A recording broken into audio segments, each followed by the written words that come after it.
भैया 1 kilo कोटू, 1 kilo सिंघाड़ा आटा, सेंधा नमक, व्रत के चावल, साबूदाना 2 किलो ही कर दो। और ये चिप्स व्रत के हैं क्या? हाँ बहन जी, ये आगे सारा माल व्रत के लिए ही है। तो ये व्रत की नमकीन, चिप्स, पापड़ ये सब भी 5-5 पैकेट कर ही दो। अरे गायत्री, तू कुछ खरीद नहीं रही? तूने भी तो नवरात्रि व्रत रखे है ना?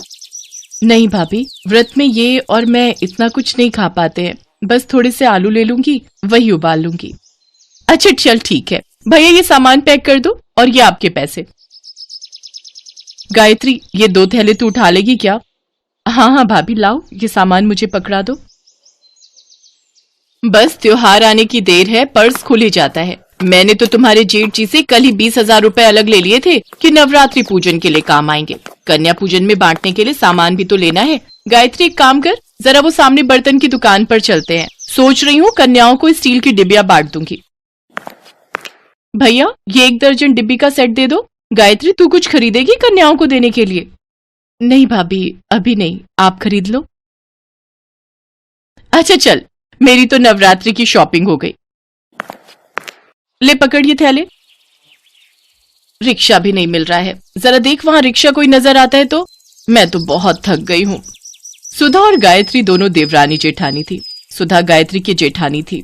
उसके पति महेश की कपड़े की दुकान थी। पैसा भी अच्छा खासा था, काफी अमीर थी सुधा। इसके विपरीत गायत्री का पति रमेश किराए का ऑटो चलाता था और गायत्री घरों में सफाई बर्तन का काम करती थी।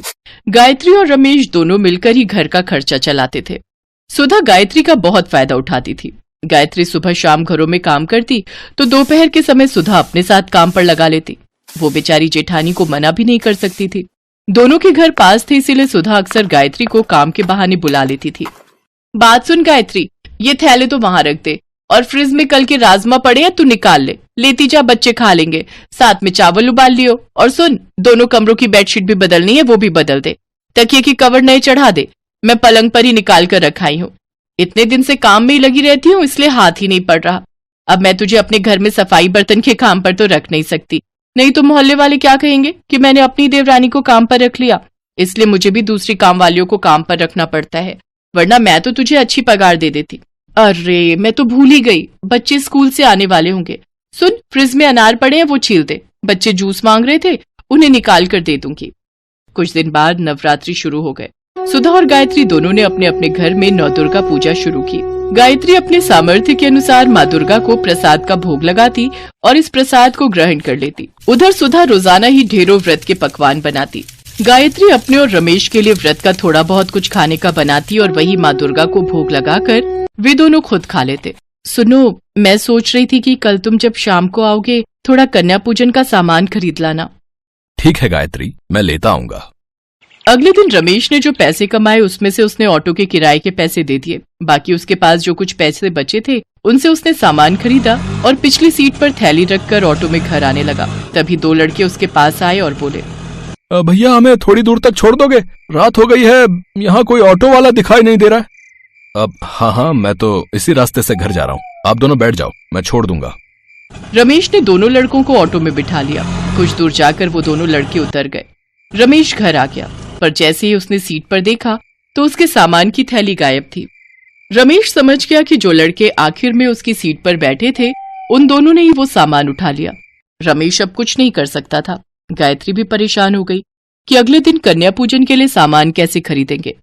गायत्री के पास थोड़े और पैसे रखे थे, वो उन्हीं कुछ पैसों को मिलाकर कन्या पूजन का प्रसाद बनाने का सामान ले आई। अगले दिन गायत्री ने प्रसाद बनाया और माँ दुर्गा को भोग लगाकर कन्याओं को बुलाने के लिए जैसे ही बाहर गई तभी उसकी जेठानी सुधा ने उसे आवाज लगाई, अरे गायत्री, जरा मेरी मदद कर दे, कंजके आ गई हैं, मैं बैठा लूं, उसके बाद तू उन्हें ले जाना। ठीक है भाभी, मैं आती हूँ। गायत्री सुधा के घर उसकी मदद के लिए चली जाती है। सुनो जी, 9 कन्याओं से ऊपर एक भी कन्या मत बुलाना, बाकी सबको वापस भेज दो। चलो बच्चों, जाओ, 9 कन्याएं पूरी हो गई हैं। वैसे भी 12 डिब्बियां लाई थी, 9 बांट दूंगी, 3 डिब्बी घर में रख लूंगी। अरे गायत्री, तेरे दोनों बच्चों के लिए तो कंजक बची ही नहीं। कोई बात नहीं भाभी, मैंने घर में भी प्रसाद बनाया हुआ है, यहाँ कंजकों को पूरा हो गया, ये बहुत अच्छी बात है। अच्छा, मैं बच्चों को ले जाऊं? ये भी इंतजार कर रहे होंगे, इन्हें भी काम पर जाना है। ये सारी कन्याएं ले जाएगी? इतना प्रसाद भी बनाया है तूने? कोई नहीं भाभी, माँ दुर्गा के आशीर्वाद से जितना बनाए है उतना पूरा हो जाएगा, पर कन्याओं का खाली हाथ लौटना सही नहीं। घर में आई कन्याओं को भले ही थोड़ा प्रसाद दे दो, पर उन्हें ऐसे नहीं मोड़ सकती। चल तेरी मर्जी, तेरे जेठ जी बुला रहे, मैं उन्हें प्रसाद दे दूं। चलो बच्चों, अब तुम मेरे घर चलो। चलो बच्चों, अब तुम मेरे घर चलो। सोनू, राधिका, सब बच्चों को घर के अंदर लेकर चलो। गायत्री, इतना प्रसाद पूरा हो जाएगा, कन्याएं बहुत सारी आ गई हैं। माँ दुर्गा की इच्छा होगी तो जरूर पूरा होगा। सोनू, राधिका, बच्चों से जयकारा बुलवाओ। गायत्री के दोनों बच्चे सोनू और राधिका माँ दुर्गा के नाम का जयकारा लगाते हैं। गायत्री और रमेश भी बच्चों के साथ माँ दुर्गा के नाम का जयकारा लगाते हैं। जयकारा शेरा वालिदा, बोल साचे दरबार की जय। जयकारा शेरा वालिदा, बोल साचे दरबार की जय। गायत्री माँ दुर्गा का नाम लेकर घर में आई सभी कंजकों के लिए प्रसाद निकालने लगती है। तभी कुछ साधु संत भी द्वार पर आ जाते हैं। बेटी, दुर्गा अष्टमी का दिन है, साधु बाबा को माँ दुर्गा का प्रसाद दो। अब गायत्री, द्वार पर साधु संत महात्मा आए हैं, कन्याओं के लिए भी प्रसाद निकालना है, अब सब कैसे होगा? हे दुर्गा माँ, आप तो अंतर्यामी हो, मैं आपका नाम लेकर प्रसाद सब में बांट रही हूँ, मेरे प्रसाद में बरकत देना। जय दुर्गा मैया। गायत्री की प्रार्थना माँ दुर्गा तक पहुँचती है और माँ दुर्गा अपने चमत्कार से गायत्री के द्वारा दुर्गा अष्टमी के लिए बनाए गए प्रसाद में बढ़ोतरी करने लगी। इधर गायत्री बर्तन में से हलवा पूड़ी चने निकालती तो उधर माँ दुर्गा अपने चमत्कार से बर्तनों को फिर से भर देती। गायत्री मन ही मन बहुत खुश थी। खूब अच्छे से गायत्री और महेश ने कन्या पूजन किया, साथ ही सब साधु संतों ने भी भरपेट प्रसाद खाया। सभी भोजन से तृप्त होकर गायत्री के परिवार को आशीर्वाद देकर खुशी खुशी गए। हे दुर्गा माँ, मैं जानती हूँ ये सब आपके ही आशीर्वाद का फल है। आपके चमत्कार से मेरे बर्तन खाली ही नहीं हुए, प्रसाद से भरे रहे। सुनो जी, माँ दुर्गा की शक्ति अपार है, देखो बर्तनों में अभी भी प्रसाद बाकी है। हाँ गायत्री, तुम ठीक कह रही हो, आज माँ दुर्गा ने कोई चमत्कार जरूर किया है, तभी थोड़ा सा प्रसाद इतना ज्यादा हो गया। सुनो, तुम और बच्चे मिलकर प्रसाद खाओ, तब तक मैं भाभी को भी थोड़ा प्रसाद देकर आती हूँ। गायत्री टिफिन भरकर प्रसाद जब सुधा के घर ले गई तो सुधा प्रसाद देखकर हैरान रह गई।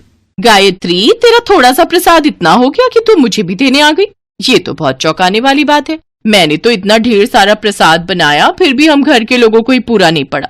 कुछ लोग प्रसाद मांगने आए तो मैंने उन्हें खाली हाथ ही लौटा दिया। तेरा थोड़ा सा प्रसाद कैसे पूरा हो गया? हाँ भाभी, सब माँ दुर्गा की कृपा से ही हुआ है। अच्छा मैं चलती हूँ, आप सब ये प्रसाद खा लेना।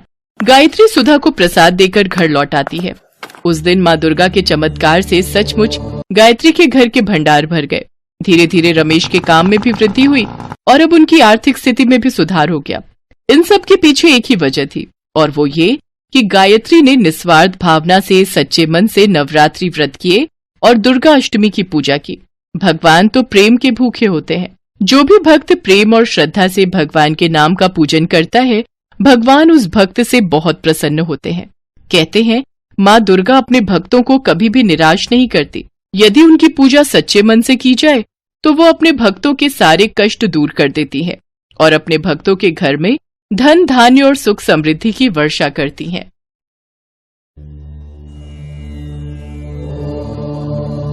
Best buddies. Hello friends, Thanks for watching this video. अगर आपको ये वीडियो पसंद आया है तो प्लीज लाइक, सब्सक्राइब, कमेंट्स करें इस वीडियो पर और हाँ, शेयर करना भी ना भूलें। और भी मजेदार वीडियो देखने के लिए नीचे दिए गए बेल आइकॉन को दबाएं। देखते रहिए बेस्ट बडीज।